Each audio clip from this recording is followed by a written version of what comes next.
Tonight, the first topic we explore is the life of Catherine the Great, the German-born princess who transformed herself into Russia's most powerful and controversial empress. From orchestrating a coup against her own husband, to embracing Enlightenment philosophy while ruling with an iron fist, Catherine's story is one of sharp intellect, endless ambition, scandalous affairs, and sweeping reforms. So before you get too comfortable, as always, take a moment to like the video and subscribe to the channel. But only if you enjoy our content. Also, let us know where you're watching from and what time it is for you. Sometimes our stories are too interesting, and we're working on a few boring ones, we promise. It's time now to dim the lights, turn on a fan for some background noise, and let's cover what we have for tonight. Together.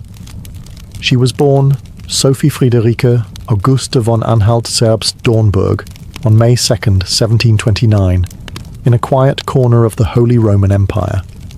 Her family was noble, yes, but only just. They were minor German aristocrats, well-connected but not powerful, living in modest comfort, not in grandeur. Her father was a Prussian officer. Her mother was ambitious and sharp-tongued, dreaming of elevating the family's status through clever marriage alliances. Sophie, even as a child, sensed this hunger for social climbing, sensed it, and, in time, would wield it like a weapon. She wasn't born to rule. No one in Germany whispered her name with destiny. Yet she was bright, intellectually curious, unusually poised, and obsessed with learning. She absorbed languages easily, devoured books, and watched court behavior with hawk-like focus. Her world was small, but her mind was already wandering far beyond the cold halls of Zerbst. When she was 14, the unexpected happened. Empress Elizabeth of Russia, who had no children of her own, had chosen a successor. Her nephew, Peter of Holstein-Gottorp, another German-born noble. But Peter needed a bride, and Elizabeth wanted one who could be easily moulded. Sophie was selected. Overnight, her world shifted. Russia was not just another country. It was an empire, vast and strange, and it would soon become her home. The journey was long and cold. Sophie arrived in Russia as a foreigner, with little Russian, no Orthodox faith, and only a name that tied her to her former life. But she didn't hesitate. She converted to Orthodoxy, taking the name Catherine Alexeyevna. She studied Russian day and night until she could speak it better than Peter. She adapted, reshaped herself, erased any trace of resistance. Her mother called her too serious. Courtiers called her too quiet. But Catherine was studying everyone, especially her future husband. She saw in Peter a boy trapped in a man's body, childish and awkward, more enamored with his military dolls than with diplomacy or love. And in that cold realization, Catherine made her first quiet vow. If Peter could inherit a throne, she could steal one. She had arrived as a pawn in someone else's game. But already the pieces were moving, and Catherine intended to become queen. The royal wedding was everything it needed to be, grand, symbolic, politically useful. But for Catherine, it was also the beginning of a long, icy winter. Her husband, Peter, was no Prince Charming. Immature, awkward, and emotionally stunted, Peter showed little interest in his bride. He spent more time marching toy soldiers across tabletops than engaging in the affairs of court, or the heart. At times, he seemed more like a child playing emperor than a man destined to rule one of the world's largest empires. Catherine, however, played her part with quiet precision. She smiled at the right moments. She dressed with elegance. She observed everything, especially what not to become. She quickly realized that if she was to survive in the Russian court, she had to rely on her wits, not her marriage. And so, she began to build a life of the mind. She read compulsively, hiding books beneath her pillows and staying up through the night. History, philosophy. The writings of Montesquieu, Rousseau, and Voltaire became her secret teachers. She wrote letters, kept journals, and began to shape a private vision of what a ruler could be, someone who used power not for cruelty or indulgence but for progress, justice, and reform. In a palace that whispered with intrigue, Catherine was quietly becoming dangerous. Yet danger worked both ways. The court was treacherous. Spies lingered in hallways. Alliances shifted overnight. Even Catherine's health faltered. Rumours swirled that Peter resented her so deeply. He withheld medicine during a near-fatal illness. She recovered, but she never forgot. And so, Catherine began cultivating her own allies. A few key nobles, military men, even her personal physician. She learned which words to say, which to withhold, and which to whisper behind closed doors. And when her marriage turned cold, she turned to others for affection. Lovers entered her life, discreetly for now, and with them came influence, protection, and sometimes love. But love was not her goal. Power was. Peter was still the heir. But Catherine was no longer content to be his shadow. She had tasted the politics of survival, the thrill of reading forbidden texts, and the sweet clarity of ambition. She would not just be Empress by title, she would be Empress by will. When Empress Elizabeth died in 1762, Peter III ascended the throne. Catherine, now in her early 30s, had waited over a decade in the shadows, reading, learning, preparing. But the man she married remained as erratic and unpopular as ever. In just a few short months, Peter managed to alienate the Russian Orthodox Church, insult the nobility, and withdraw troops from a victorious war against Prussia, his homeland's ally, but Russia's enemy. His loyalty to Frederick the Great disgusted the military. His mocking of Russian traditions infuriated the court. And Catherine? She watched it all with silent precision. She had already begun nurturing a quiet network of loyalists. Men like Grigory Orlov, a dashing military officer, and her lover, who had close ties to the Imperial Guard. Orlov wasn't just a romantic partner, he was her key to power. Behind palace walls, Catherine whispered her plans. She made promises. She secured oaths. She had no legal claim to the throne, but she had something far more potent, the confidence of those who held swords. Then came the moment. On the morning of June 28th, 1762, with Peter distracted and unaware, Catherine made her move.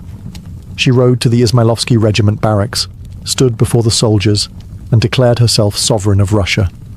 They pledged loyalty on the spot. One by one, the guards, the nobles, and even the clergy followed. She rode through St. Petersburg in full regalia, calm and commanding. The people didn't rise against her. They welcomed her. Peter fled. Days later, he was forced to abdicate, and soon after, he was dead, murdered under suspicious circumstances, likely by Catherine's allies. She never admitted to ordering it. She never denied benefiting from it. When asked about his death, she simply said he was no longer needed. It had been a nearly bloodless coup. No mass uprisings, no civil war, just a perfectly executed pivot of power from one ruler to another. Catherine had done the unthinkable. A foreign-born woman had seized the Russian throne without heritage, without majority support, and without fear. Her rule was now official. But now came the harder part, proving she deserved it. She had claimed the crown. Now she would have to earn it. Catherine understood something few rulers of her time did. That power wasn't just about military control or royal blood. It was about image. And so, once the crown was hers, she didn't rest. She transformed. From a coup-born ruler, she recast herself as a reformer, a student of enlightenment, a sovereign with vision. She styled herself as a philosopher on the throne, exchanging letters with Voltaire, Diderot, and other great thinkers of Europe. To them, she wasn't just a monarch. She was proof that ideas could shape empires. She invited philosophers to court, sent money to scholars, publicly praised liberty, education, and reason, all while ruling with unmatched authority. But ideas didn't always fit neatly into Russian reality. Russia was still a deeply feudal society. The nobility held land, and peasants. Serfdom chained millions in poverty. Catherine wanted to reform it. She dreamed of modernizing the legal system, improving schools, cleaning the bureaucracy of corruption. In 1767, she convened a commission to draft a new legal code, one that would be fair, rational, and humane. She personally wrote the Nakaz, or Instruction, a bold Enlightenment-inspired document that criticized torture, advocated for education, and emphasized equality before the law. European thinkers hailed it as visionary. But at home, the commission failed. The nobles weren't interested in giving up their privileges. The clergy pushed back against secular ideas. And Catherine, ever the realist, stepped back. She would not spark civil war in the name of idealism. She shelved many reforms, but she never abandoned the image of reform. Still, some changes did take root. She expanded education, especially for girls. She founded the Smolny Institute for Noble Maidens, Russia's first state-funded school for women. She poured resources into the arts, opening theatres, libraries, and museums. Under her reign, St. Petersburg became a centre of culture and elegance. She was building a Russian enlightenment, not by force, but by inspiration. Yet her enlightenment was a delicate dance. She had to keep the nobles loyal, the peasants quiet, and the philosophers impressed. She walked a tightrope between progress and preservation, between ideals and power. Catherine spoke the language of liberty, but she ruled with the discipline of a monarch. And behind every public ideal was a very calculated strategy. For all her intellect and discipline, Catherine could never escape one thing: people's obsession with her personal life. In the glittering halls of the Russian court, where whispers travelled faster than truth, the Empress's lovers became legends. Her first great affair after the coup had been with Grigory Orlov, the soldier who helped bring her to power. Brave, loyal, and handsome, Orlov was more than a romantic partner. He was her co-conspirator. Together, they had reshaped the future of the Russian Empire. But as the years passed, their bond began to fade.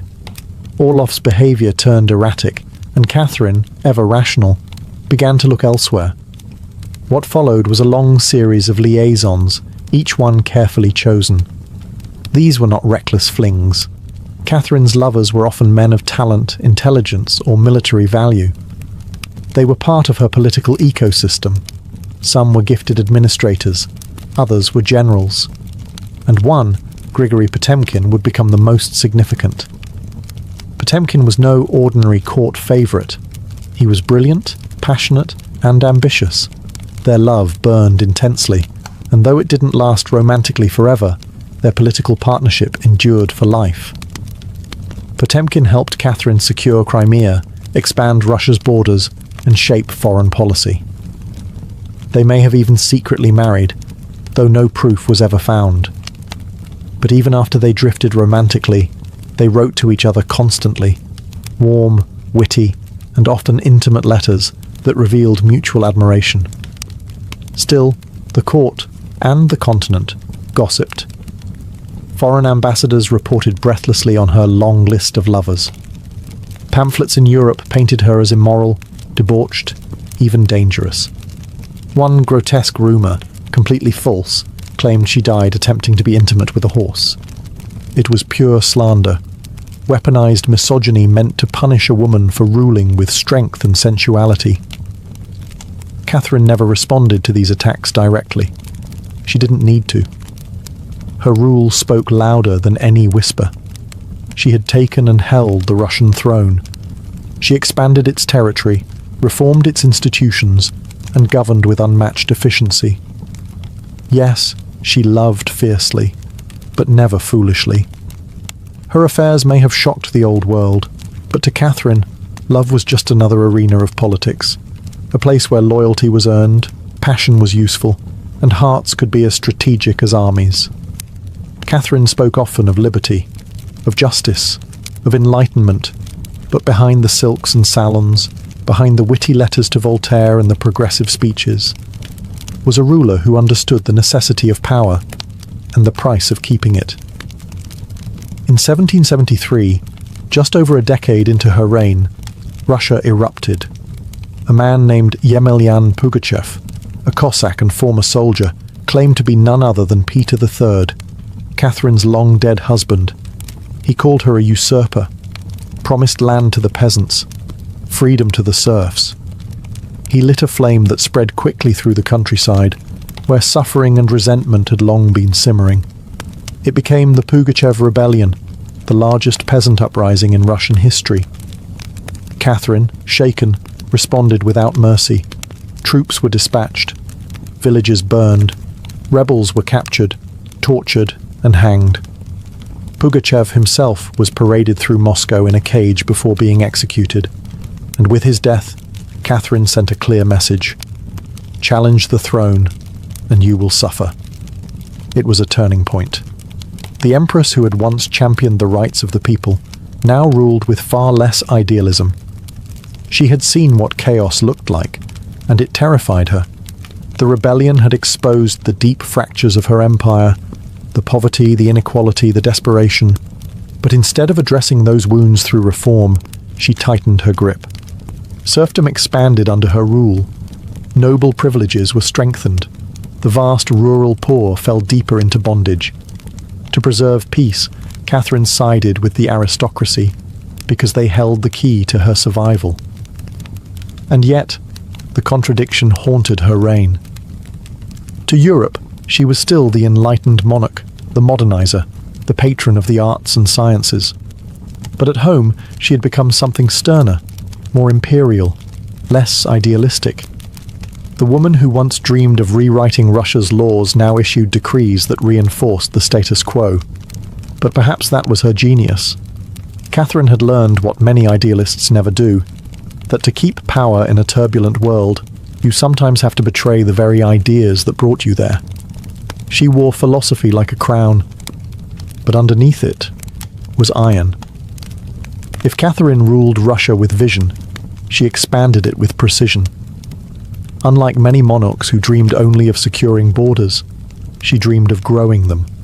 Her Russia would not just be a landmass, it would be an empire of influence, culture, and raw geopolitical power.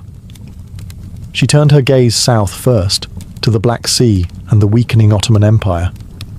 Controlling the Crimea meant warm water ports, new trade routes, and strategic dominance. The wars were long and costly, but Catherine's army, guided in part by her trusted advisor Grigory Potemkin, was relentless. By 1783, Crimea was annexed. Russia now had direct access to the Black Sea, and with it, a seat at the table of maritime powers. Next, she turned west. Poland, fractured by internal strife and weakened by centuries of political infighting, became her next focus. Catherine positioned herself as a protector of Polish stability while secretly working to divide and conquer. In 3 stages, the partitions of Poland, she joined with Austria and Prussia to carve up the country. By the final partition in 1795, Poland as an independent state had vanished. A once proud kingdom was now divided, and much of its eastern territory belonged to Catherine. It was brutal diplomacy, cold, calculated, effective. Under her reign, Russia's borders expanded by more than 200,000 square miles. Millions of new subjects were added: Ukrainians, Belarusians, Lithuanians, Tatars, Jews. The Russian Empire had never been larger, nor more diverse. But expansion came with cost. The new territories were difficult to govern. Some resisted Russian control, others demanded autonomy. The empire grew heavier and harder to hold. Catherine responded with reforms, reorganizing provinces, setting up new schools, and attempting to standardize administration. It was a bureaucratic race against unrest. Yet through it all, Catherine remained composed. She presented her conquests not as imperial aggression, but as civilization's advance. She wrote to European leaders as if she were spreading Enlightenment ideals, not swallowing nations. To her allies, she was a stateswoman. To her enemies, an imperial predator. But to history, she was something more rare. A ruler who expanded an empire not through reckless war, but through cunning strategy and diplomatic elegance. With every annexation, her Russia grew not just in size, but in ambition. As Catherine aged, the fire in her mind never dimmed, but her body began to slow. She remained fiercely active in government, reading reports, drafting reforms, and attending court functions well into her 60s. But the world around her was changing, and fast. Across Europe, revolution was in the air. In 1789, the French Revolution erupted, sending shockwaves through every royal court. Kings were beheaded. Crowds demanded liberty and equality. For an empress who once embraced Enlightenment ideals, the uprising was deeply unsettling.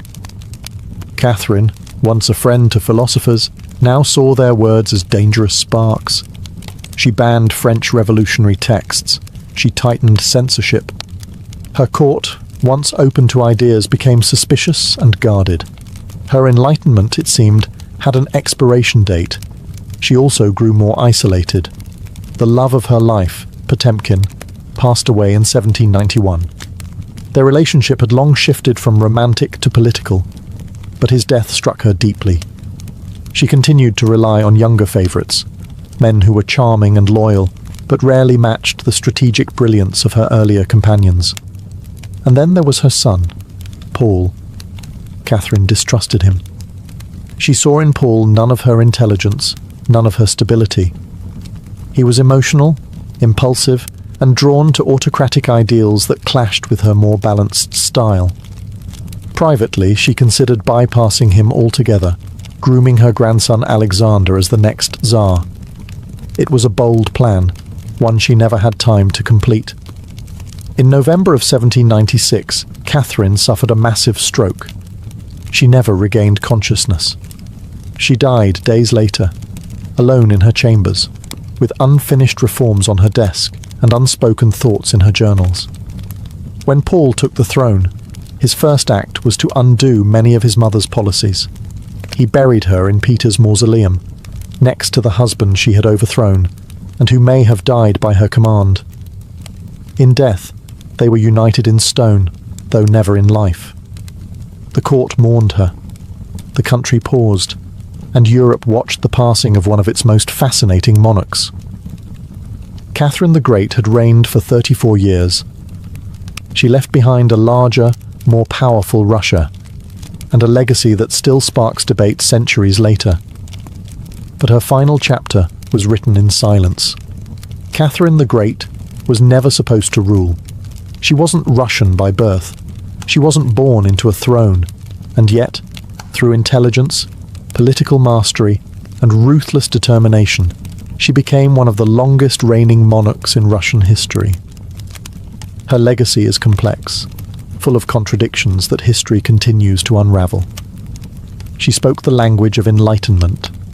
She wrote about justice, reason, and reform.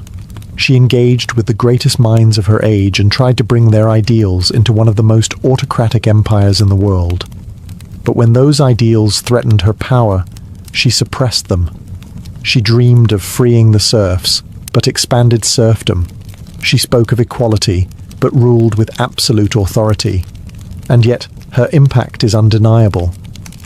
She modernized Russia's administration, making it more efficient, more centralized, more capable. She brought schools, hospitals, and the arts to cities that had once known little more than military parades and church rituals. Under her leadership, Russia became not just bigger, but stronger, wealthier, and more respected on the world stage. She ruled in a man's world and beat men at their own game. Her court was filled with powerful advisors and lovers, but make no mistake, Catherine was always the one in control. Every relationship, every policy, every letter she wrote was part of a broader vision. She turned St. Petersburg into a beacon of European culture.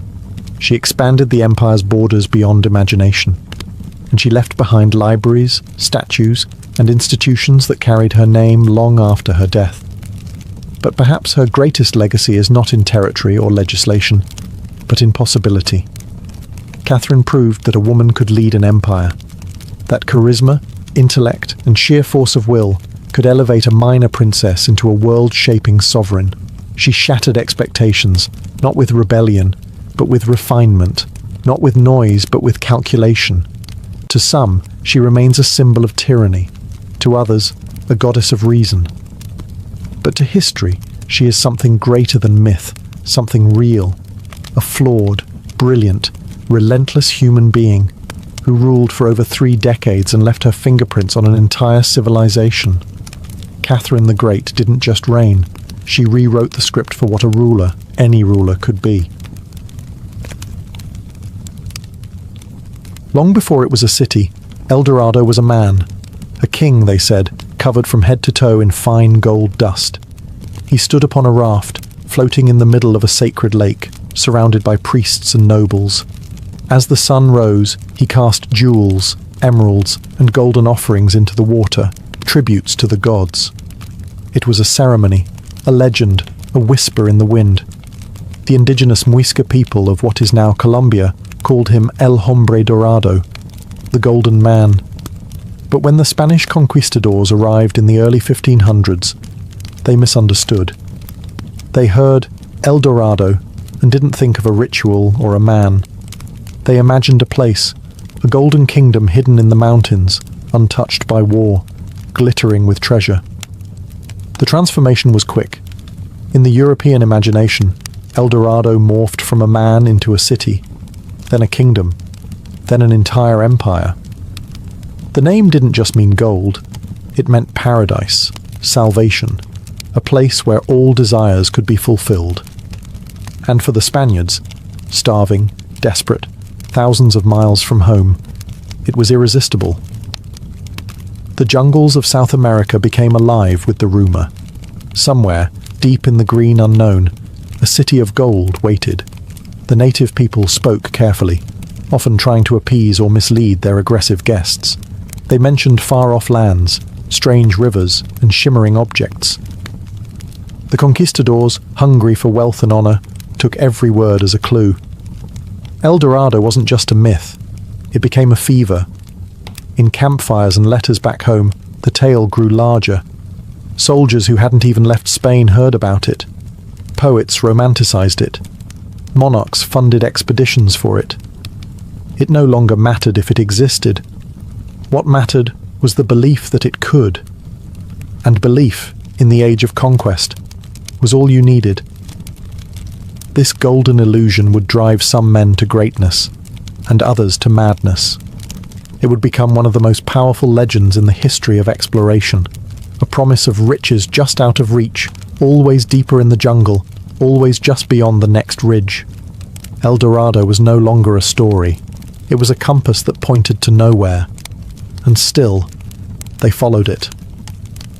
In 1541, a brutal expedition set out from Quito, led by Gonzalo Pizarro, brother of the infamous Francisco Pizarro, who had conquered the Inca Empire. Gonzalo had heard the rumors of cinnamon forests, of lands rich with gold, and of a golden city called El Dorado waiting just beyond the Andes. He was determined to find it, no matter the cost.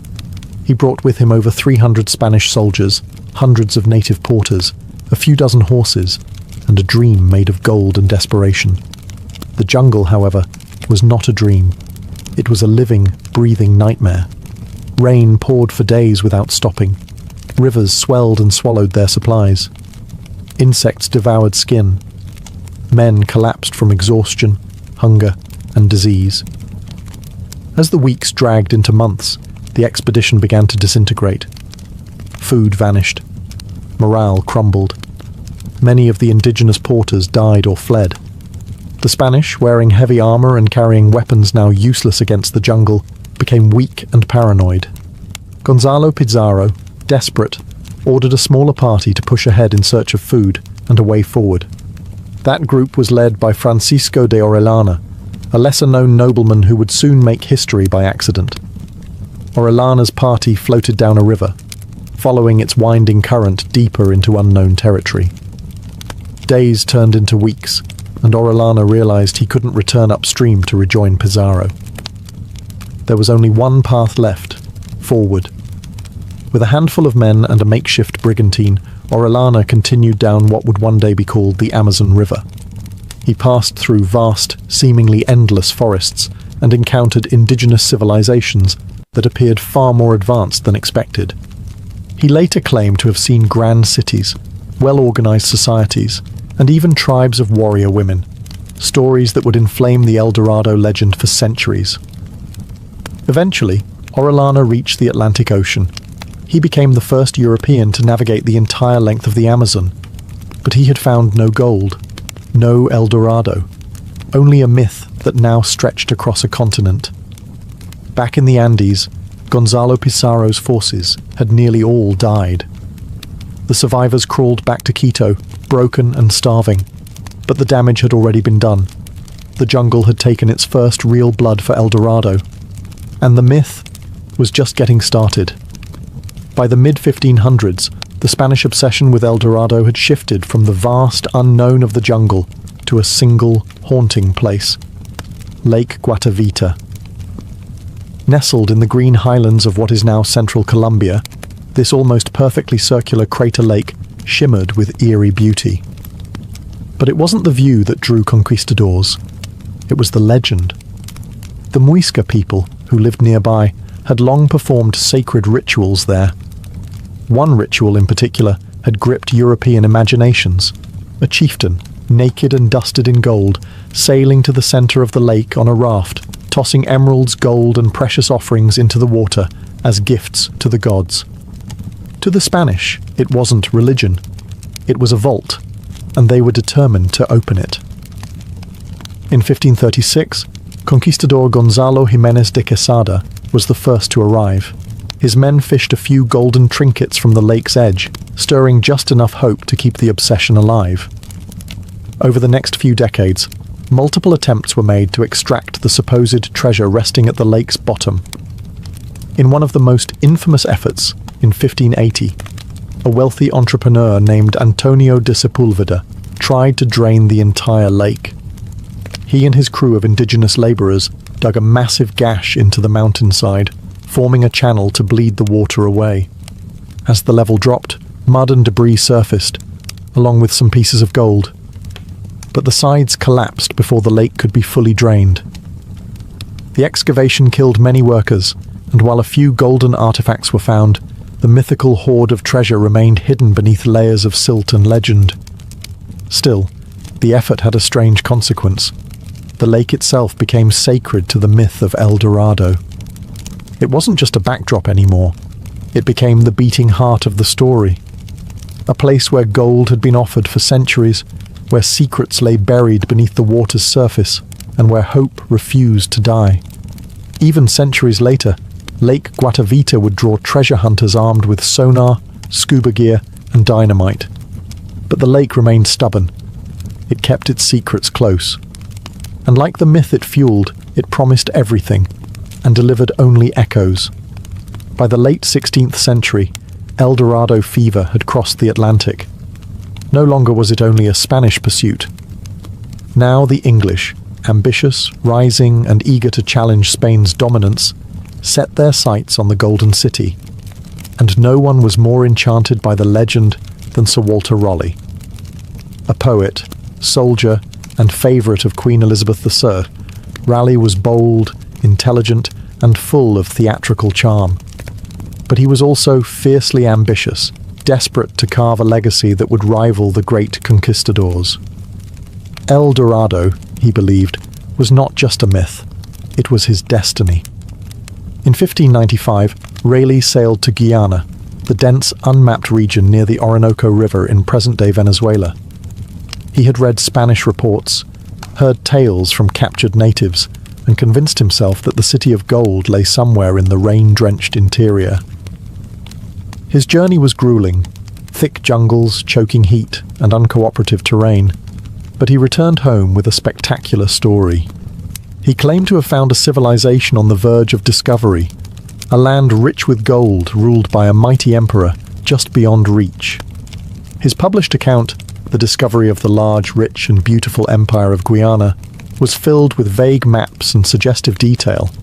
There was no proof, but Raleigh's words sparkled with enough imagination to captivate England. Queen Elizabeth was intrigued, the public was enthralled, Raleigh became a legend. But the years passed. Elizabeth died. Raleigh lost his favour and his freedom. imprisoned in the Tower of London under King James I. Yet El Dorado still burned in his mind. In 1617, after years of confinement, he was granted one last chance, an expedition to Guyana to finally prove his claim. This time, it all fell apart. His men attacked a Spanish outpost, violating the fragile peace between England and Spain. Worse, Raleigh's beloved son Wat was killed in the skirmish. Defeated, grieving, and empty-handed, Raleigh returned to England. King James was furious. Raleigh was executed in 1618, beheaded in public, his dreams undone by the very myth he once made shine.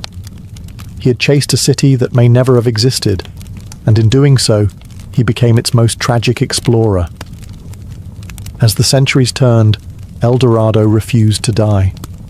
With every failed expedition, the myth only grew more potent, like a mirage that shimmered brighter the more it was chased. The jungle, vast and uncharted, became both canvas and executioner. Countless men ventured into its emerald depths, convinced that gold awaited just beyond the next ridge, the next river, the next breathless day. They came from everywhere: Portuguese fortune seekers, German adventurers, Dutch traders, Jesuit missionaries. Each carried stories, weapons, and dreams. Few returned. Fewer still returned sane. The Amazon rainforest, which spans millions of square kilometers, is one of the most unforgiving environments on Earth. Thick canopies blocked out the sun. Rivers changed direction without warning. Poisonous insects and deadly snakes blended into the foliage. Starvation claimed some. Disease claimed others. Those who managed to push deeper faced even greater threats. Indigenous tribes, fiercely protective of their lands, whose resistance was swift, coordinated, and often fatal. Time and again, the same pattern emerged. A promising lead, a well-funded expedition, weeks of struggle, and then silence. Many were never seen again. Still, belief persisted. The myth had evolved. El Dorado was no longer a single city. It became a floating dream. To some, it was hidden in the Andes. To others, deep in the jungle's belly. Some imagined it in caves, others in lakes. It changed with every explorer's hope. And that's what made it dangerous.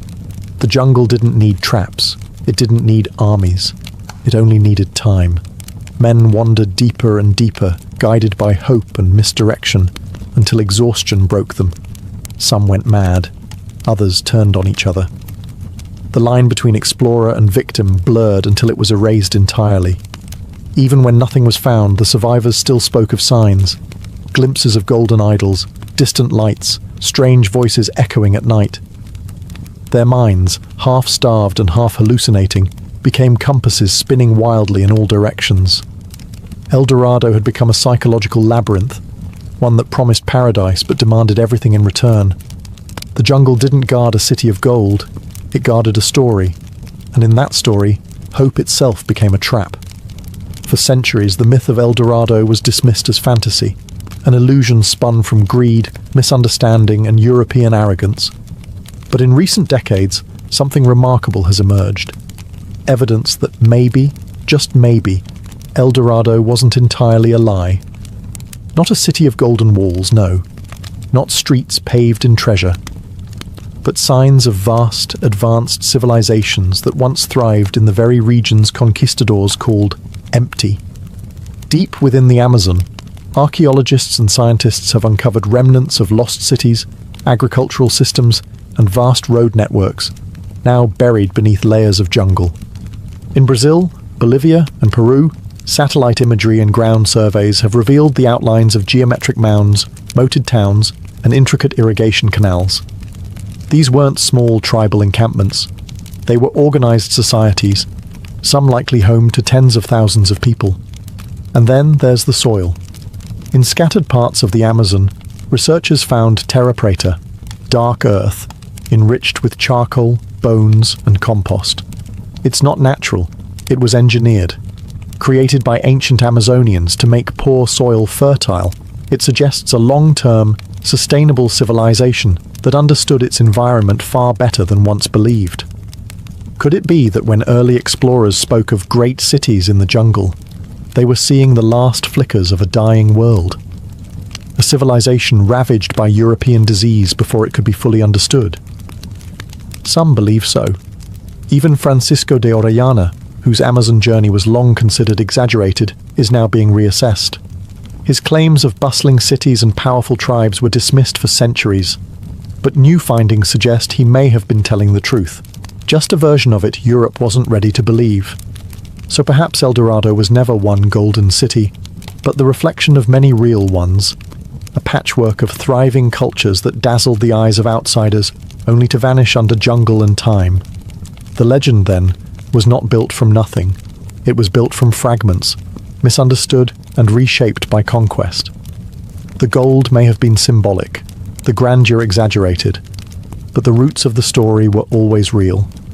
El Dorado may not have been a place on a map, but it may have been a memory.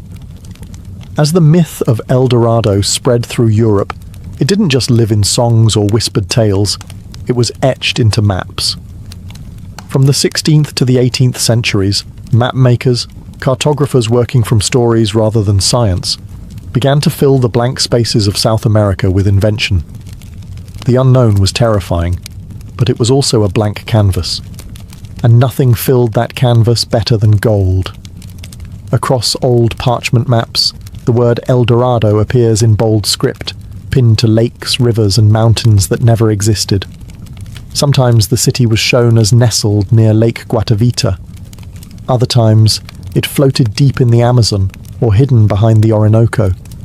Some maps included entire golden empires, complete with drawn buildings, sun temples, and fantastical creatures guarding the way.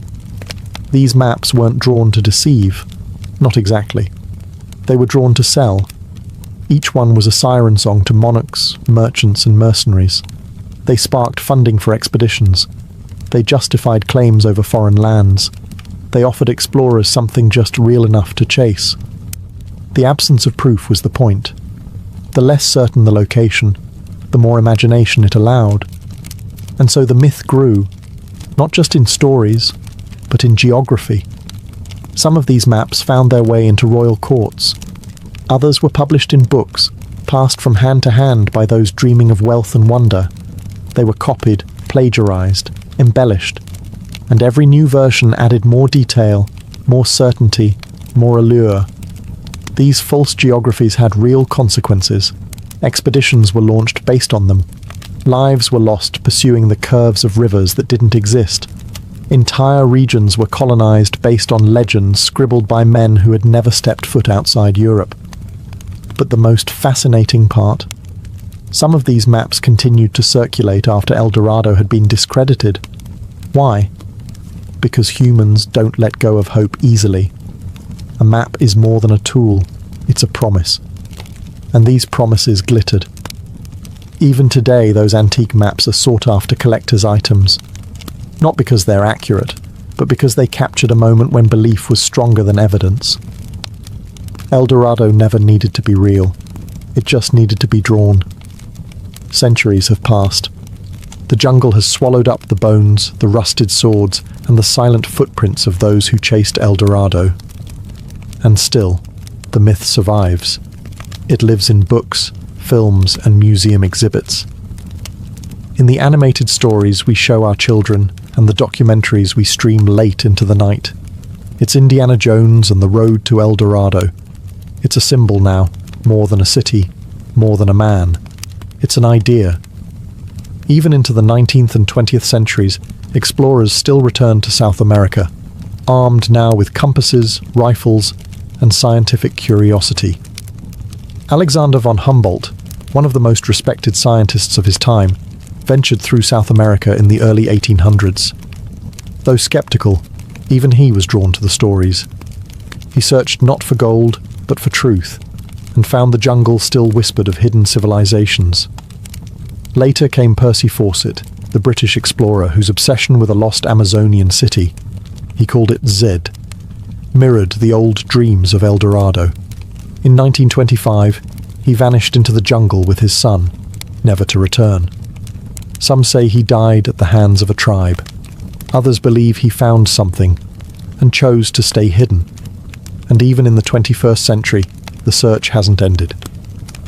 Armed with satellite imagery, drones, and LiDAR technology, archaeologists are still uncovering evidence of ancient, complex Amazonian civilizations. No golden city has been found, but new ruins, earthworks, and settlement grids suggest that the heart of the jungle once beat with life far richer than ever imagined. And yet, El Dorado still gleams, not on the ground, but in the mind. Because we never really needed proof. We needed the pursuit. The idea that somewhere out there is more, that one last secret remains untold. That if we go far enough, try hard enough, risk enough, we'll find the thing that changes everything. El Dorado is no longer a physical place. It's a metaphor for ambition, for obsession, for the human hunger for what lies just beyond the horizon. We chase it in careers, in relationships, in dreams, and sometimes in jungles. It doesn't matter if it's real. What matters is that we keep walking toward it. In the end, El Dorado was never found. No gilded city, no palace walls shimmering in the sun, no thrones carved from emerald. The jungle never opened its hands. And yet, the legacy of El Dorado outlasted the kingdoms that searched for it. Because what the explorers didn't realize, what they couldn't realize, was that the real treasure was never gold. It was what the journey revealed about themselves, about civilization, and about the stories we cling to. They found rivers no map had ever shown. They encountered people with knowledge of the forest that rivaled any European academy. They recorded languages, flora, and customs never before seen by the Western world. Some of them, like Francisco de Orellana, unknowingly made history not by discovering El Dorado, but by opening a path into the heart of the largest rainforest on Earth. Others lost everything, their wealth, their sanity, their lives. And yet, they too are part of the legend. Their names echo through time, not for what they found, but for what they were willing to risk. El Dorado endures because it speaks to something buried deep inside us, the belief that there is always more to discover, more to become, more just beyond the horizon. We see it in every venture, every impossible dream. The entrepreneur chasing the perfect idea, the artist searching for the perfect work, the traveller seeking the untouched corner of the world. They are all, in their own way, following a golden city that may not exist, but still shapes everything they do. The myth is not a failure, it's a mirror. It reflects our ambition, our curiosity, and yes, our greed. It shows how far we'll go for something beautiful, something meaningful, something that whispers to us in the quiet, saying, just a little further.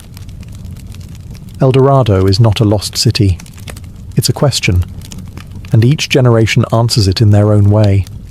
So the next time you hear a story too good to be true, ask yourself, is it a lie, or is it a dream worth chasing? Because sometimes the real El Dorado is the journey itself. The origins of the Olympic Games weren't about records or trophies, they were about reverence. It was the year 776 BCE, deep in the cradle of ancient Greece. Across the mountains and valleys people began to gather, not to fight, not to trade, but to worship. They came to a sacred place known as Olympia, nestled in the lush landscape of the Peloponnesian Peninsula. There was no city here, only a religious sanctuary, shaded by olive trees and protected by the watchful gaze of gods carved in marble. The purpose? To honor Zeus, the king of the gods, through ritual, sacrifice, and the physical excellence of mortal men. The Olympic Games were born not in a stadium, but at an altar, an ancient mound of ash built from generations of burnt offerings. Before a single race was run, before a discus flew through the air, sacrifices were made. Oxen were led to the altar. Incense was burned. Hymns were sung. The first Olympics were, at their core, an act of devotion, only Greek men were allowed to compete, only free citizens. They came representing their polis, city-states like Athens, Corinth, Argos and Sparta. Each athlete wasn't just racing for himself. He was racing for his homeland, carrying its pride on his back like a cloak. There were no stands, no announcers, no global audience. But the air buzzed with something sacred. Olympia became a crossroads where language, politics and rivalry paused, if only for a few days, and Greeks remembered that they were one people under the gods. And so, from all corners of the Hellenic world, they came barefoot and bronzed, some walking for weeks just to be part of the moment. Competing wasn't just allowed, it was holy. It was a way of stepping closer to the divine, of testing the human form as the gods intended it to be, strong, focused, and unashamed. There was no gold, no silver, only honor. No empire had demanded this gathering, no king decreed it. The games rose from a deeper place, something woven into the soul of Greek identity. Here, in the shadow of temples, under the eyes of Zeus, the Olympic Games took their first breath, not as sport, but as sacred ritual. In a land often divided by rivalries and endless war, it was remarkable that, every 4 years, the Greeks found a reason to stop fighting. That reason was Zeus. Before each Olympic Games began, heralds were sent out from Elis, the region that governed Olympia, to announce the ekecheiria, the sacred truce. It wasn't a suggestion. It was a solemn, binding agreement. For 1 month, sometimes 3, all warfare across the Greek world was to cease. No armies could march, no soldiers could draw swords. Even hostile borders were temporarily opened, allowing athletes, priests, and spectators to travel freely. The truce didn't mean peace between city-states. It meant respect for something higher than politics, the gods. In theory, it allowed athletes from anywhere in the Greek world, whether allies or bitter enemies, to journey safely to Olympia. In practice, it was a miracle of diplomacy. City-states that had clashed on the battlefield one season could stand side by side on the track the next.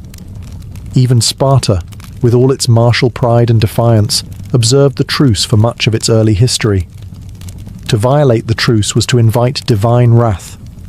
Those who dared face sanctions, not just from other city-states, but from the gods themselves. Zeus was not just a protector of the games, he was their witness. At Olympia, a massive bronze statue of Zeus stood with thunderbolt in hand, a silent reminder that the rules of the gods were not to be broken. But the truce wasn't only about safety, it was about unity. Greece was not a nation. It was a patchwork of fiercely independent polis, often at war with each other. Yet through the sacred truce, they could gather together in a single place, for a single purpose, bound by a shared reverence. It was more than just political necessity, it was symbolic. The truce taught that even in a world ruled by conflict, there could be moments of order, respect, and ritual. For a brief time, Greek identity rose above rivalry, and as the olive wreaths were prepared and athletes stepped into the arena, it was under the quiet power of peace, not one enforced by soldiers, but one commanded by the gods. At Olympia, there were no uniforms, no tunics, no armor. The athletes of ancient Greece competed naked, fully and deliberately. To the modern mind, it might seem shocking, but to the ancient Greeks, the unclothed body was not something to hide, it was something to celebrate. Strength, symmetry, and discipline weren't just physical traits. They were reflections of virtue, of the soul made visible. Competing nude wasn't just allowed, it was expected. It was part of the ritual. The Greek word gymnos means naked. From it came gymnasium, the training ground, and later, the gymnasium. To train the body was to train the mind. Athletes covered themselves in olive oil, not for vanity, but to showcase the form and reduce chafing during movement. Dust was often sprinkled over the oil to prevent slipping and to accentuate muscle definition. In this sacred setting, the human form became art. And it wasn't just about appearance, competing naked symbolized equality. In the arena, wealth and social class were stripped away, literally. What remained was effort, discipline, and raw physical skill. The body became the only uniform, and excellence became the only rank. But this exposure also had a moral edge. For the Greeks, shame was not in nudity, but in cowardice, cheating, or weakness. To step onto the track, into the wrestling pit, or before the javelin line without clothing was a declaration, "I have nothing to hide." It was a gesture of transparency, of boldness. The athlete placed himself before the gods and his people in complete honesty. Sculptures from this era reflect that reverence.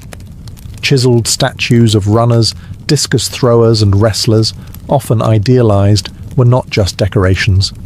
They were symbols of the heroic spirit, frozen in marble for generations to study and admire. Even the gods themselves, Apollo, Heracles, were depicted in the same heroic nudity.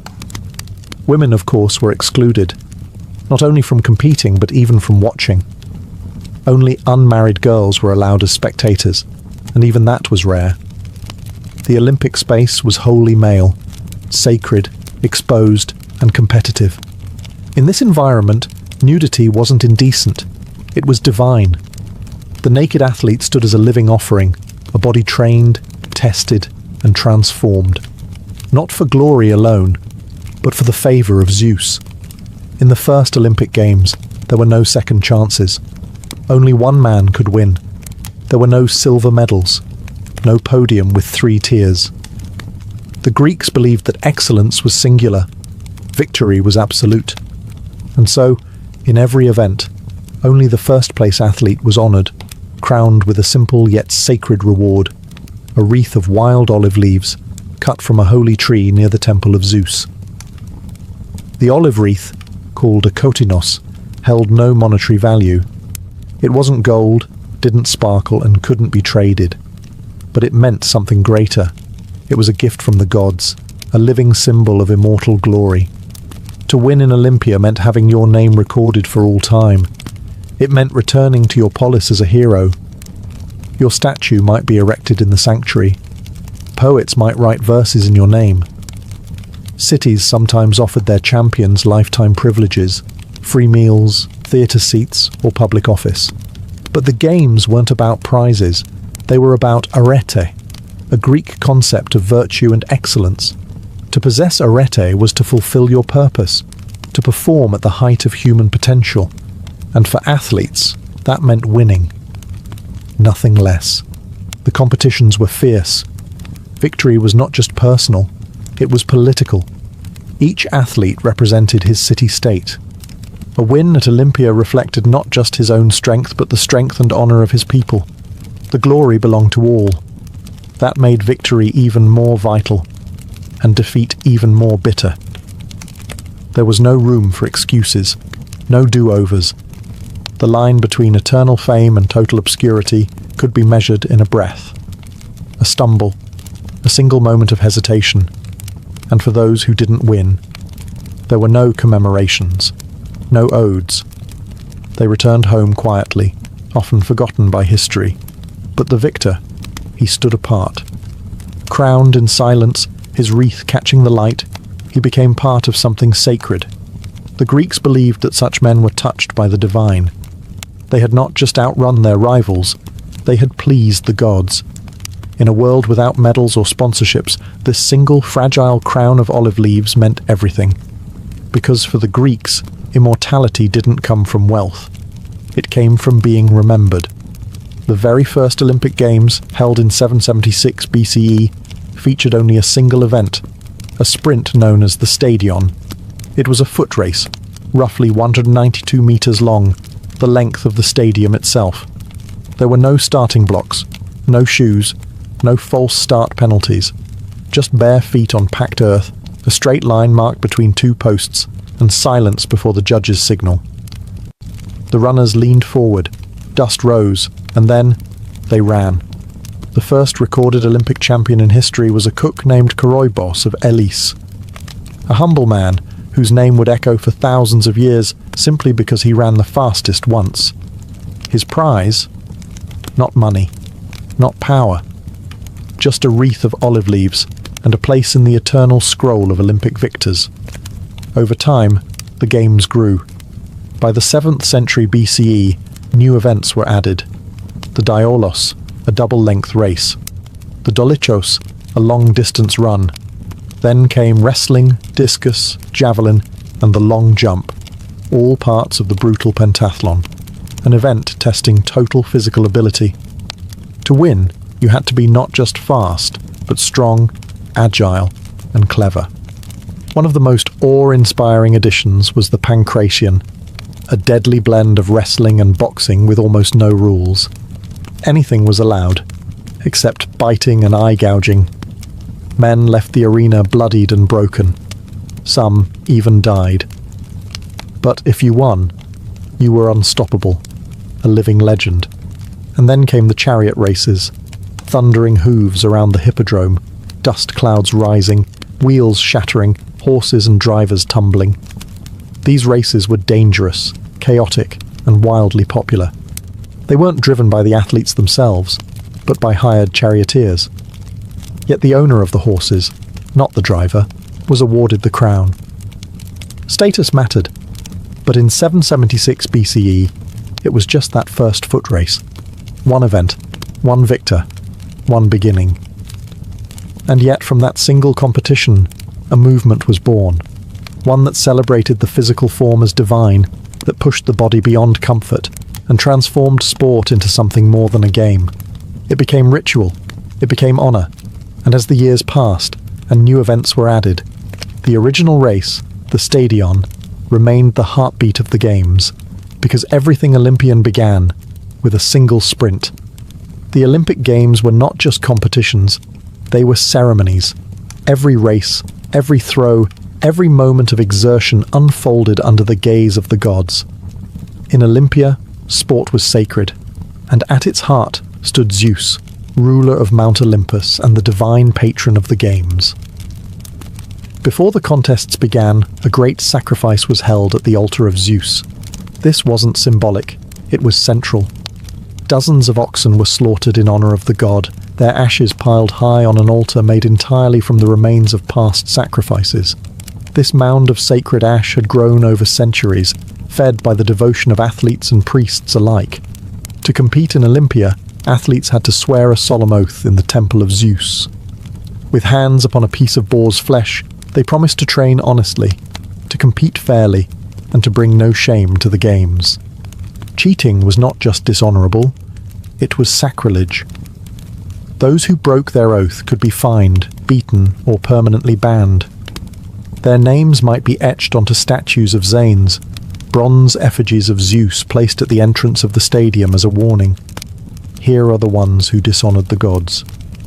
Presiding over the games were the Hellanodikai, judges chosen from the region of Elis. They weren't mere referees. They were priestly figures, guardians of both the rules and the rituals. They trained for 10 months before the games, learning not only athletic standards, but also religious protocols. They wore purple robes and carried staffs, symbols of their sacred authority. And then there was the Temple of Zeus itself, one of the largest and most majestic in the Greek world. Inside stood a statue over 40 feet tall, crafted by the sculptor Phidias, made of ivory and gold.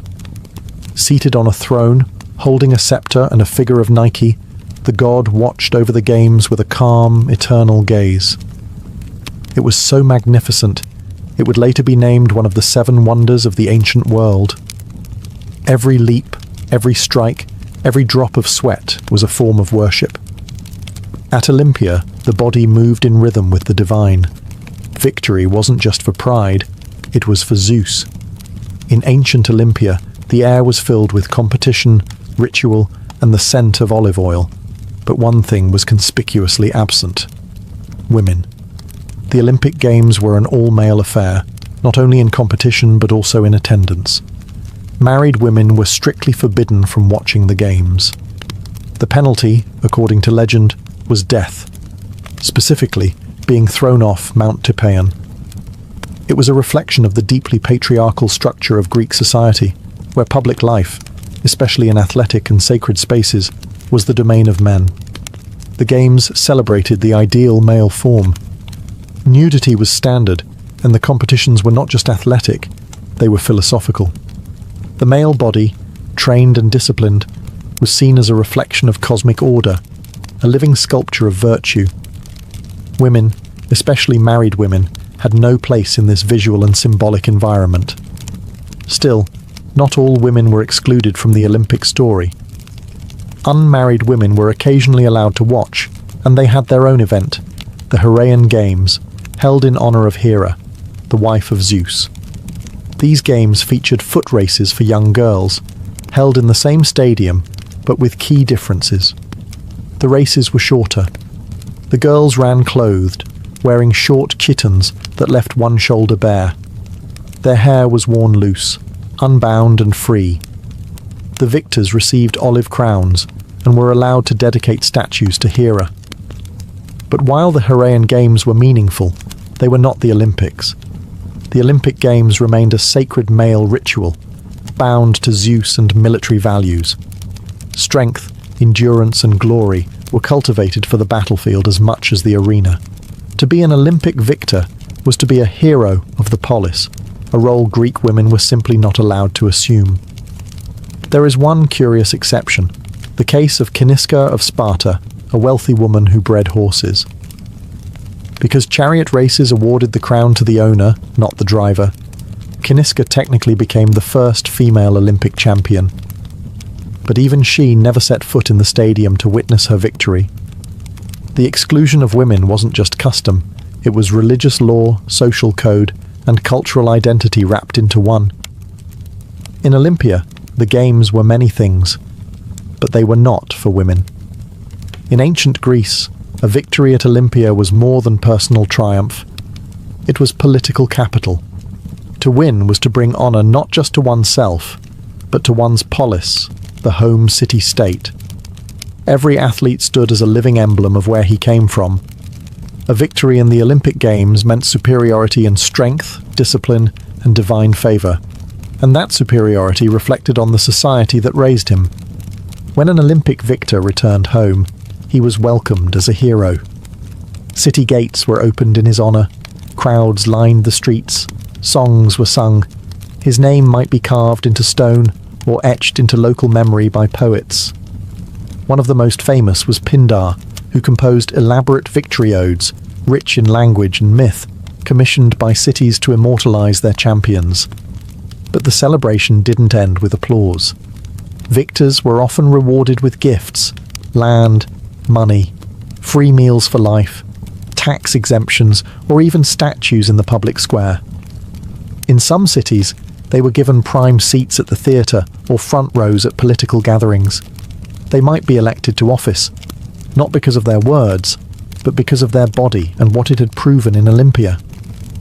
Some wealthy elites used the Olympics to elevate their status. They funded training programs, sponsored athletes, or even bred horses for the chariot races, where the owner, not the driver, claimed the prize. For these aristocrats, an Olympic win was like winning an election. It cemented their legacy, increased their influence, and shaped how history would remember them. Even rivalries between city-states played out through sport. When Athens and Sparta clashed politically or militarily, they also watched each other closely in the arena. Who had more victors? Who trained harder? Which polis did the gods seem to favor? Victory was a message. We are the stronger people. Our way of life is the better path.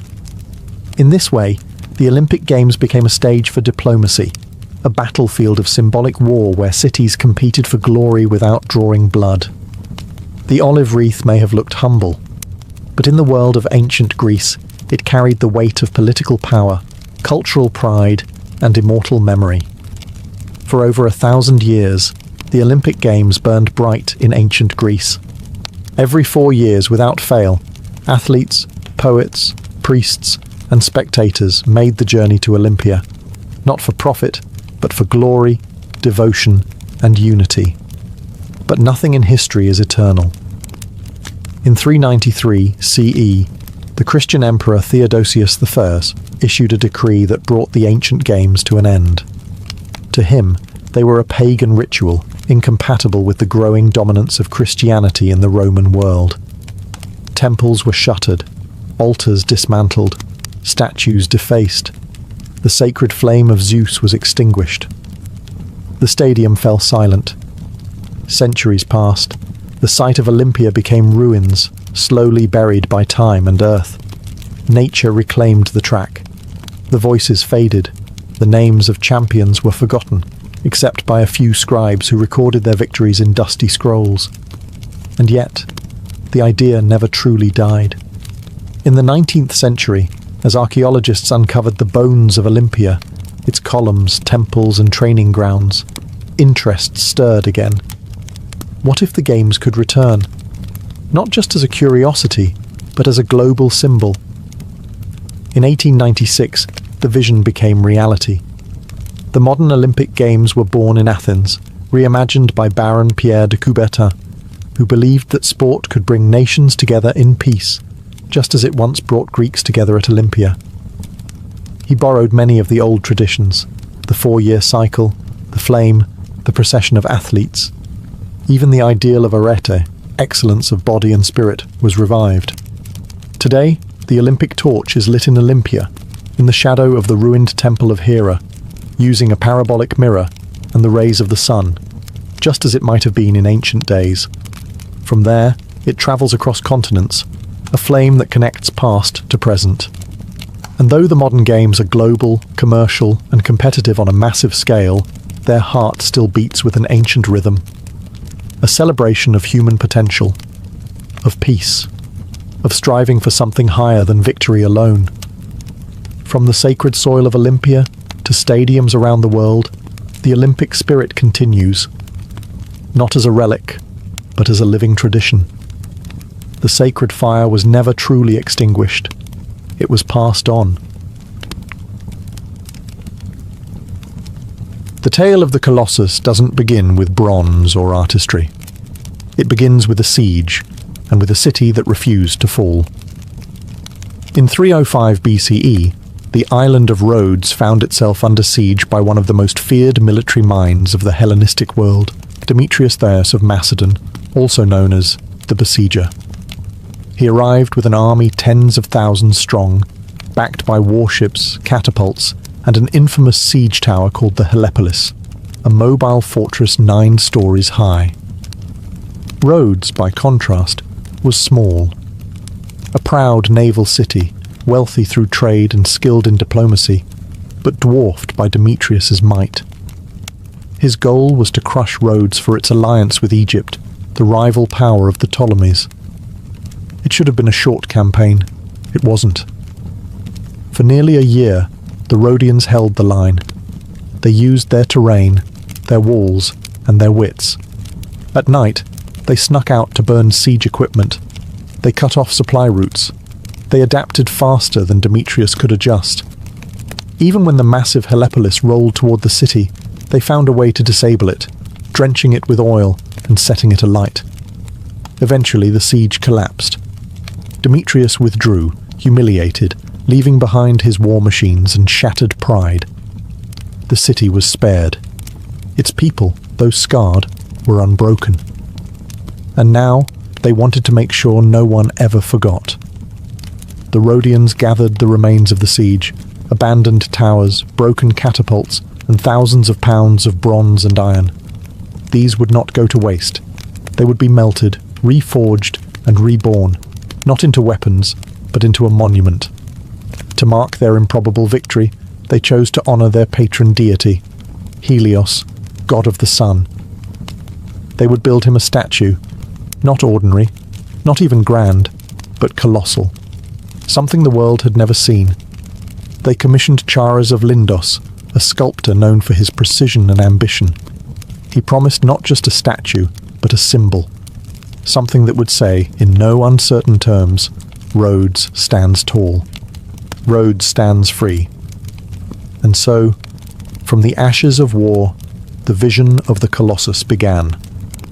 Not as a wonder, but as an act of defiance. With victory still fresh and pride swelling in their hearts, the people of Rhodes turned their attention to a project unlike any the world had ever seen. They would build a statue, not just to commemorate their resistance, but to send a message across the seas. A message cast in bronze and rooted in stone. They chose to honor Helios, the sun god, whom they believed had protected their city during the siege. In Rhodes, Helios wasn't a distant celestial being. He was a guardian, a presence woven into the identity of the island. His rays shone on every harbour stone, and now he would be given form. To bring that vision to life, they summoned Charis of Lindos, a native Rhodian and a master sculptor. Charis had trained under Lysippos, the famed sculptor of Alexander the Great. He understood proportion, symmetry, and ambition. The task before him was monumental. The Colossus would stand over 100 feet tall, nearly the height of a modern 10-story building. It would be made entirely of bronze, with a supporting structure of iron and stone. The materials came from the very siege machines Demetrius had left behind. Thousands of pounds of bronze from melted-down weapons and armour would become the skin of the god. What had once threatened Rhodes would now protect it. Construction began around 292 BCE, and it would take 12 years to complete. The process was slow and deliberate. The statue was likely built from the ground up, with each section carefully cast, assembled, and reinforced as the structure rose. Workers toiled in the blazing sun, shaping metal, aligning joints, and creating what would become one of the 7 wonders of the ancient world. We don't know exactly what it looked like. No ancient images survive. But it's believed Helios stood upright, perhaps with one hand shielding his eyes as he looked east, or with an arm raised in triumph, his face calm, his crown a radiant halo of sunbeams. It wasn't just art, it wasn't just religion, it was identity. Forged from the relics of war, the Colossus of Rhodes was more than a statue. It was a reminder to all who entered the harbour that this city stood unshaken, and that its light would not be dimmed. When the Colossus was finally completed, sometime around 280 BCE, it was not merely a statue, it was a revelation. Standing more than 30 meters tall, the Colossus of Rhodes was the tallest statue of the ancient world. Constructed entirely of bronze plates over an internal skeleton of iron and stone, it dominated the skyline of Rhodes and astonished every visitor who sailed into the harbour. Though later myths would claim it straddled the harbour entrance, with ships passing between its legs, historians and engineers agree. This would have been structurally impossible. Instead, the statue most likely stood to the side of the harbour, perhaps atop a stone pedestal, where it could be seen from afar, its bronze body gleaming in the sun, its crown of radiating spikes echoing the sun god's divine rays. The engineering behind it was nothing short of extraordinary. Each bronze plate was carefully shaped and fitted, locked into a hidden framework that kept the giant stable. Weights were distributed evenly. Joints were concealed. The statue may have been built using earthen ramps, which were raised gradually as construction climbed upward, then removed once the final section was complete. The figure of Helios likely stood in a calm, upright pose, one hand resting by his side, the other raised, perhaps in salute or holding a torch. His face was serene, youthful and idealized, as was the Greek artistic tradition. His gaze would have been cast across the sea, watching over sailors and merchants as they entered the harbour of Rhodes. But the Colossus was more than just a guardian. He was a symbol. To Rhodians, Helios embodied freedom, resilience, and divine favour. His towering form announced to the world that Rhodes had not only survived the siege, but emerged greater. The city had taken the weapons of war and turned them into a monument of peace. Visitors stood in awe. The statue wasn't just tall, it seemed eternal. The sunlight danced across his bronze surface. His shadow stretched across the harbour walls. And for a moment, standing beneath him, one could almost believe the gods walked among men. In Helios, Rhodes had built its pride, and set it in bronze. For 12 shining years, the Colossus stood not just as a statue, but as a signal fire to the ancient world, announcing a new era for Rhodes. The city, long a crossroads of cultures and commerce, now found itself basking in international admiration. With the bronze form of Helios rising above its harbour, Rhodes became a beacon, both literal and symbolic. To visiting merchants, envoys and poets, the Colossus declared that this island was more than a naval stronghold. It was a rising cultural force. The presence of the statue transformed public identity. The Rhodians saw themselves not merely as survivors of siege, but as chosen people, protected by the sun god, elevated by victory, destined for greatness. Helios wasn't just a god they worshipped in temples. He was now a presence, casting his gaze from the skyline. The image of the Colossus soon appeared on Rhodian coins, minted and traded across the Mediterranean. Helios, crowned with rays, became a mark of Rhodian pride and prosperity. Inscriptions celebrating the Colossus began to circulate. Travellers wrote of the way the sun seemed to reflect off his bronze skin at dawn, painting the harbour in golden light. Culturally, Rhodes flourished. The city became a hub for philosophers, sculptors and orators. Schools of rhetoric were founded. Statues lined the agora. Art, politics and religion merged into a refined civic identity, with the Colossus at its centre. But the statue's meaning extended beyond the borders of Rhodes. It stood as a universal emblem of resilience in the face of impossible odds. A statue forged from enemy weapons, dedicated to a god of light, visible to all who sailed the sea. It reminded people across the Hellenistic world that strength could be sculpted from suffering. That peace, once secured, could be shaped into beauty. For some, the Colossus represented divine harmony, a city and a deity in perfect alignment. For others, it was proof that even in an age of war and conquest, something could be built that inspired rather than destroyed. And for the Rhodians, it was simply theirs, their triumph, their god, their skybound promise. The Colossus wasn't just a wonder. It was hope in bronze. In 226 BCE, just over a decade after the Colossus was completed, the ground beneath Rhodes began to tremble. Without warning, a massive earthquake struck the island. Homes collapsed. Temples cracked open. The harbour walls shuddered. And then, with a groan of metal and a cry from the heavens, the mighty statue of Helios, the pride of the city, snapped at the knees and fell. The Colossus did not simply tip over like a tree. It broke, piece by piece, twisting as it descended. The legs crumbled first, and the upper body slammed into the earth, shattering sections of bronze. Fingers the size of men splintered. The head, once gazing out to sea, now lay face down in the dust. No one had expected it, and no one could stop it. The damage to Rhodes was severe, but nothing struck the people more deeply than the loss of their god's image. The Colossus had become more than a statue. It was a companion, a symbol of divine favour. Now it lay in ruin. Its wreckage sprawled across the city's sacred ground. And yet, even in ruin, it remained a marvel. For centuries after the quake, travellers still came to see what was left. The historian Strabo wrote of the fallen Colossus, describing the sheer size of its remains.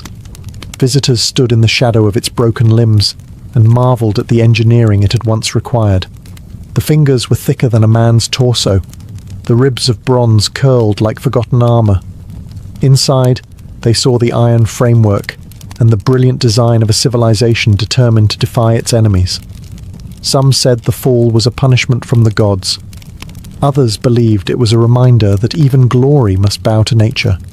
But most Rhodians, though heartbroken, refused to erase it. The Colossus, though broken, was still sacred. They left the pieces where they fell. And for the next 800 years, those fragments remained, silent, rusting, enormous, a fallen god, a shattered wonder, yet somehow more human in its brokenness than it had ever been in perfection. The statue had once represented strength. Now it whispered of impermanence, and that too was something sacred. After the dust of the earthquake settled and the grief faded into silence, the question rose like morning fog over Rhodes. Should we rebuild it? The fallen colossus still lay scattered across the ground, its bronze skin gleaming in the sunlight, its broken limbs stretched like a sleeping giant along the earth. Many citizens wanted it restored. It was, after all, their symbol, their guardian, their pride. But others hesitated. And so, as they had many times before, the Rhodians turned to a voice older than their city, the Oracle of Delphi. The Oracle's response was chilling. The gods had spoken, she said. The fall of the Colossus was no accident. It was a sign. Helios was displeased, and rebuilding the statue would provoke further divine wrath. The Rhodians, deeply spiritual and cautious not to offend their patron deity, took the warning seriously. They abandoned the idea. But there were also practical reasons. Rebuilding a statue of such scale would have required enormous resources, materials, labor, time. The original Colossus had taken 12 years to construct. Its cost had been underwritten by the spoils of war and donations from allies. But now, the economic climate was different. The political landscape was more unstable. Rhodes faced new threats and shifting alliances. Rebuilding a statue, no matter how iconic, didn't seem wise in such uncertain times. And so, the decision was made. Let it rest. For centuries afterward, the Colossus remained in pieces. But it was never forgotten. The fragments became a kind of outdoor museum. Pilgrims and poets, traders and scholars all came to see the ruins. They walked among the statue's massive ribs. They placed hands on its outstretched fingers. They marveled at its shattered face. There was awe, even in destruction. And perhaps that's why Rhodes never lifted it again. Because sometimes a fallen wonder speaks louder than a standing one. Sometimes ruin becomes a kind of memory, one that humbles, teaches, and lingers longer than glory. The Rhodians didn't rebuild because they didn't need to. The Colossus had already done its job. It had become legend. And legends once born don't need bronze to stand. Though the Colossus had fallen, its fame only grew. As centuries passed, the broken statue became legendary, not despite its destruction, but because of it. Travellers from across the Mediterranean continued to visit Rhodes, not to see a standing monument, but to witness a ruined wonder. The Greek historian Strabo, writing nearly 2 centuries later, described the remains in vivid detail. He spoke of bronze fingers longer than a man, hollow limbs as large as towers, and a shattered torso that still held the shape of a god. Even in fragments, the Colossus stirred awe. It became a place of reflection, proof that even the greatest works could break. What stood before visitors was no longer a statue, but a ghost of greatness, lying in state beneath the sun. Unlike other wonders of the world, the Colossus wasn't destroyed by war or hatred. It hadn't been toppled by invaders or melted down in rage. It had been brought low by nature, an earthquake, blind and impartial, reminding humanity of its limits. Still, the remains were treated with reverence. The Rhodians never melted them down, never swept them away. They left the ruins where they fell, letting time and wind and memory weave them into something sacred.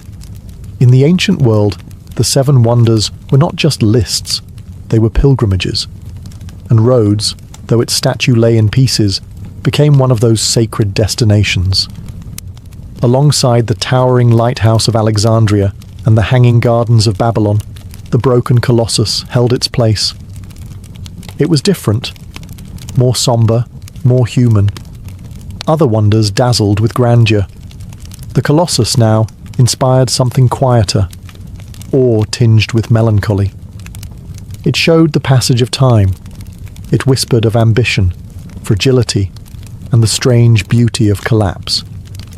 It taught a truth that perfection could not, that even fallen things can be remembered, that sometimes the pieces left behind are more powerful than the whole. So the visitors kept coming.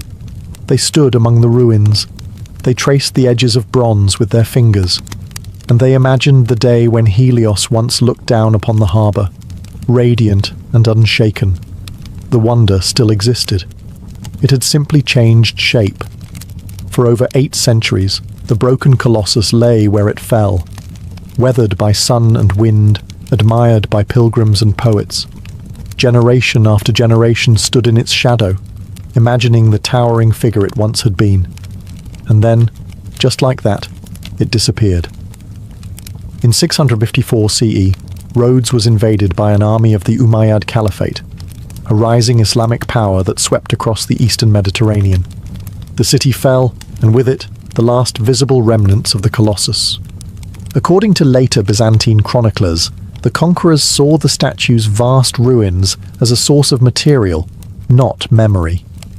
The bronze was said to have been melted down and sold to a travelling Syrian merchant who transported it away, piece by piece, carted off on the backs of 900 camels. Whether that number was exaggerated or not, the message was clear. The Colossus of Rhodes was gone. No more fragments, no more limbs or ribs to touch, no more towering bones of a fallen god. The statue that had once watched over the harbour, that had stood for resistance and identity, now existed only in words. And yet, those words were powerful. Writers continued to record it as one of the 7 wonders of the ancient world, placing it alongside monuments that still stood: temples, pyramids, tombs. The Colossus, despite being physically absent, lived on in the world's collective imagination. Its image transformed across cultures. Medieval maps showed it straddling the harbour, a gate of bronze that ships passed beneath. Renaissance artists painted it as a titan, casting shadows across oceans. It became a symbol of what once was, and what could be again. The irony is that we know so little about what it actually looked like. There are no surviving blueprints, no surviving sculptures or carvings. Everything we believe about the Colossus comes from the echoes of travellers, the pages of historians, and the imagination of those who came too late. But perhaps that's what makes it eternal. Because the Colossus of Rhodes was never just a statue. It was a dream cast in metal, a vision of what humanity could build when courage, beauty, and purpose aligned. And while its body may be gone, its shadow still stretches across time. The Colossus of Rhodes no longer stands, but its meaning has never collapsed. More than 2,000 years after its fall, it remains etched in the world's imagination.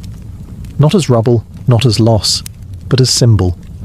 It was never just about height, or engineering, or bronze. It was about what people saw when they looked up at it. Strength in defiance, beauty in resilience, pride made visible. Built from the spoils of war, the Colossus began as a declaration that Rhodes, though small, could not be broken. Its people turned the tools of siege into art. What was once meant to destroy them became a monument to their endurance, and that idea has outlived the statue itself. Across history, echoes of the Colossus have surfaced again and again. When France gifted the Statue of Liberty to the United States, it wasn't just a gesture of diplomacy. It was a tribute to the same ideal, that a towering figure by the harbour could welcome the world and stand for something greater than stone or steel. In modern times, engineers and artists have proposed rebuilding the Colossus. Some imagine a new statue with solar panels to honour Helios in a sustainable form. Others envision a modern wonder of glass and light hovering above the sea. None have come to pass. But the fact that we still dream of rebuilding it says everything. Because the Colossus represents more than its own history. It represents the kind of monument humanity longs to build, not to kings or conquests, but to possibility, to the idea that out of devastation, something radiant can rise, to the belief that even when toppled, the spirit of a people remains. In every shattered empire and every rising city, in every monument built after war, in every torch held aloft at the edge of a harbour, the Colossus still stands. It stands in stories, in symbols, and in the space between who we are and what we dare to build. Roads may be quiet now, but in the minds of those who remember, a god of bronze still watches the waves, and even broken, he shines.